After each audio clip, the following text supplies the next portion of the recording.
Hello, this is Coach Brian with the YMCA. Thank you for your time. I wanted to kind of create a review video of some things we've talked about the last few times at practice.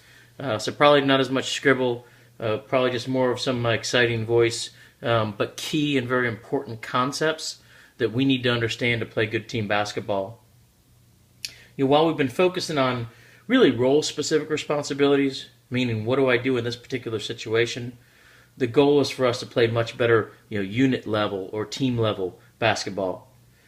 And with 5 people on the floor playing with a controlled but aggressive, style, we need to have discipline.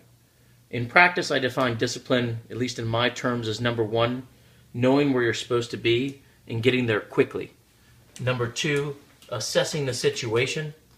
And number 3, taking action on that assessment, but more importantly, understanding the action that your teammates will be taking based on that same assessment. This is especially true as it relates to transition basketball. Situations where there's going to be a little chaos, a little change, moving from one environment to the next. So I want to spend a few minutes talking about these 4 transitions, because the more effective that we are in handling these situations, the more effective we'll be as a team. So the first transition is defensive transition. A couple of terms I want you to remember is number 1 is going to be our base defense. You all should know this by now. It's going to be a 3-2. So when you hear me screaming base, base, base, we know that it's a 3-2 defense. On the flip side, we're going to also reference the 2-3 zone as our strong defense. So if I've seen a change in the number of post players that they're playing, you might hear me scream base or strong. And as a team, all 5 of you need to know what that means. I'm hopeful that we'll have a leader on the floor. I'd love for it to be a center or one of our forwards, but somebody along this back line needs to serve as the primary focal point for communication. As an example, when we're in a 2-3, if the ball is over here, we all should know that this forward will be engaging them.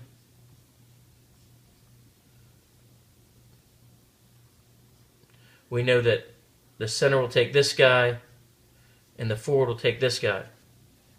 Right? This is a basic, in our strong defense, this is what it would look like. Well, as the ball moves from here over to here, the front side forward has now changed. I'm looking for somebody, hopefully again it's a center, to yell shift, shift, shift. This guy will have now moved over here. This guy will have come over here. This guy now has responsibility for that post player. The center has responsibility for that post player. And now this forward is ball side or front side, and will become an active part of the perimeter zone. So again, I'm looking, the key word here is shift. I'm looking for someone along this back line as the ball moves from side to side to be communicating and saying the word shift as the ball goes from one to the next. In addition, we're going to have in a 3-2, and we're going to communicate this during substitutions. One of these 2, or really one of these 3, but probably a wing, one of these 2, if we shift from base to strong, in other words, if they've had one post player but they start sneaking in a second one, we need to make an adjustment. And this adjustment, again, hopefully being called upon by our backline guys, would be drop, drop. And what that's telling is the person that we've designated as that forward or guard dropper, that they will drop back into coverage, and these guys will move into their respective spots. So again, I'm looking for somebody along that back line to be communicating when we need to shift from side to side, even though most of us will catch it, as well, when we might need, somebody to drop from a base to a strong defense. The second transition, we talked about, pressure transitions. In a full court situation where we're going to have an interceptor here, a wing here, and our madman here. Say the ball comes out here, they're going to trap. So we've got 2 guys right here. This guy's supposed to rotate as the interceptor, and so is this guy. At some point, they're going to get the ball to somebody who might get the ball to somebody who might get the ball to somebody. Once we recognize the pass or the ball has gone beyond our interceptors, all 4 players, our center should already be down there, need to sprint down the floor, down to the paint, and then out to their particular positions. So it's important to understand that we don't jog, we don't lightly run, we don't watch to see if they're going to get a basket. Once there has been a change from pressure to defense, we need to, as a team, sprint and get back there. Same thing in the half court. I got to say, we've done a really good job. I'm really proud, of how well we did this on Saturday. Let's assume that we're trapping up here in the corners. The opposite guard came down here, the opposite wing came down here, and the center came down here. You all should remember this from the earlier video. So while I'm talking fast, we've talked about this a lot. They form this nice L for the passing lanes. Well, if the ball comes down here, the press has been broken, which means the center's got to come and take baseline. This guy's got to come sit here, and this guy's got to come sit here. Technically, he would come right here. And these guys have got to get back into the defense. So the only point that I'm making is that we can't just sit in this zone. The centers did an excellent job of closing out. And I have to say our forwards, Mark Driggs, Max Hartle, a lot of our forwards did an excellent job of dropping from this situation down here once they saw the center close out. So really it's these guys getting back. Once the press has been broken, it's really about these trappers getting back into position. Let's not give up an easy basket. Let's get back and play defense once we know we've been beat. It's called recovery. That recovery transition has to be good, has to be consistent.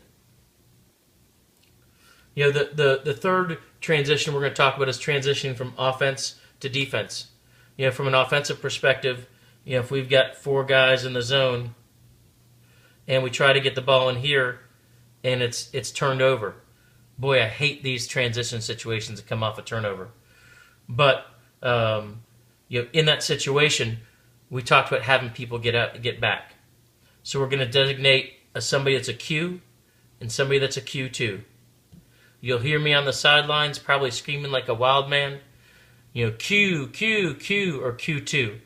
All that's telling us is that we have designated people on the floor that should know if they're a Q or Q2. I might name this in the start of the game, but it's going to change based on subs. So all the subs need to communicate who's the Q, here's the Q2. You guys can decide this. I want the 3 biggest guys, let's say this forward, this center, and this forward. Those are the 3 biggest guys every time they're going to rebound, 100% of the time. I can't tell you how quickly I will pull somebody and sit them down for a coaching moment if I don't see action on a shot. No excuse. If I see people not actively rebounding on offense, they will be sat for a long period of time. The only exception to that is if I'm calling Q, the Q has got to get back, sit under the basket, and defend any type of layup situation. If there's a jump shot out here, let it go. If there's a person right here, you need to be as low as the closest opposition player. So that's Q. We talked about this. You should all know this was not implemented very well in practice. Let's say that Q has the ball and he drives the lane and misses the shot. Q2 has to recognize, even though it's Q, even though he's not supposed to go back, if the Q is shooting the ball, he's got to get back and be back there by himself. Very important understanding. You all understood the concept of Q and Q2. We did not do a very good job in drills, or in scrimmages of getting back. So now let's talk about Q2. This one's very simple. When it's Q2,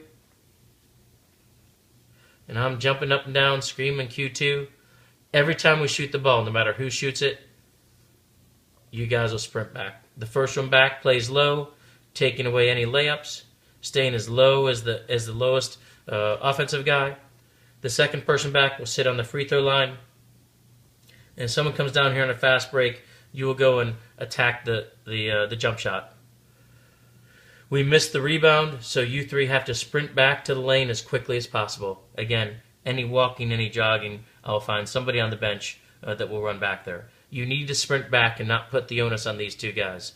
Sprint back to the paint, get out to your position, and play a set defense. This is transition. This is transition from a missed shot or a turnover that takes us from offense to defense. Guys in the middle school team, we lost by about 800 million transition baskets.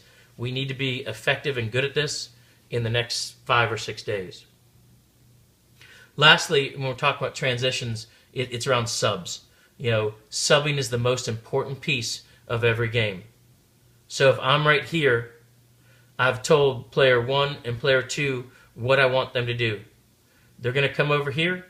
They're going to, at the next whistle, they're going to run in. And if you're here and you're here and you're here, and this guy comes off and this guy comes off, all 5 of the players need to meet somewhere close to the floor. And you need to talk about the following things.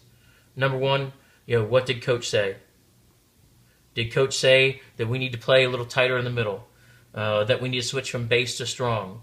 That number 24 is the guy and we have to close out on him every time? I don't care, but I'll have some message, I hope, for you to convey to the rest of your teammates. Number 2, first thing you all need to establish is who are the cues. I need the 3 biggest guys rebounding, 2 of the fastest guys getting back. So you guys need to decide if one of the cues came out, or even if neither of them did, but we got a smaller, faster guy coming in, you need to immediately establish in this huddle who the cues are. Number 3, we need to talk about full court and half court press. Who's doing what?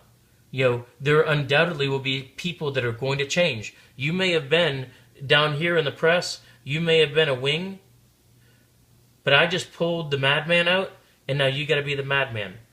You guys will know this well enough to establish who's supposed to be doing what. And then 4th, and probably equally important, is who is the forward/guard that will be dropping.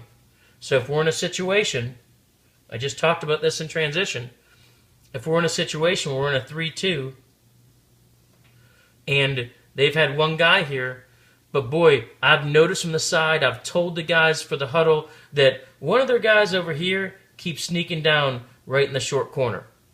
Well, that changes our defense now. So he's sometimes in, sometimes out. So which of these forwards or guards, probably someone on the wing, is going to be the dropper? So we need to know when our center says drop, drop, drop. It shouldn't be a question as to which one of these guys drop. We should automatically know that Nick may be our dropper, or that Driggs may be our dropper. We need to understand that so there's no question. And if we hear drop, he comes down here, he shifts, and these guys reestablish into a strong defense. So I'm going to ask during practice, what are the 4 things we need to accomplish quickly in a substitute situation? Has coach provided any information? Who are the cues? Any changes in the full court or half court press? Both of them. And then who's our dropper?